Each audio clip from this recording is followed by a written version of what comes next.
So you're probably familiar with the honeymoon effect, where you start or you attend a training course, you read a great book, you watch a great video, and you love it. And you think, brilliant, I'm going to do that. That's amazing.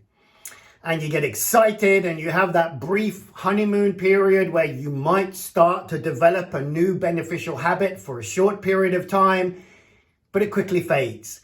And the moment you get really challenged, or there's a moment of stress or something that you didn't see coming, you resort back to your old habits. That's because we always go back to our own identity. So whatever you try to put on the surface in terms of creating new competencies or behaviors or beneficial habits, if that isn't part of your identity, it's not a part of who you believe you are and who you identify with, then you won't create a lasting new habit.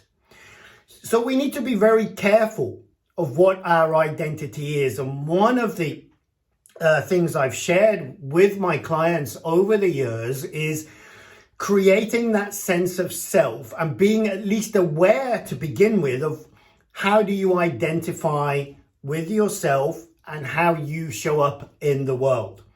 And sometimes there's a lot of positive identity in there, things like I'm a dynamic person, I'm a courageous person, I'm a adventurous person, I'm a generally positive person. But we also have negative pieces of identity, like, well, I'm not really a doer, or I'll never be a presenter, or I'm not great in social situations. And when we believe that and repeat behaviors enough that show evidence of that, it becomes part of our identity.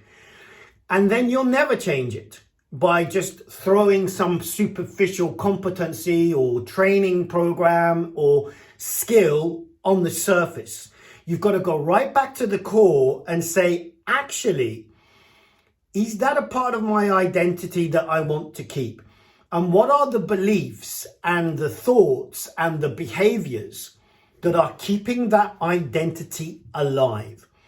And then we need to go in and challenge them, challenge those beliefs, challenge those thoughts, challenge those consistent behaviors until you get a shift at the identity level. And then, and only then, will you create a lasting, beneficial new habit or behavior.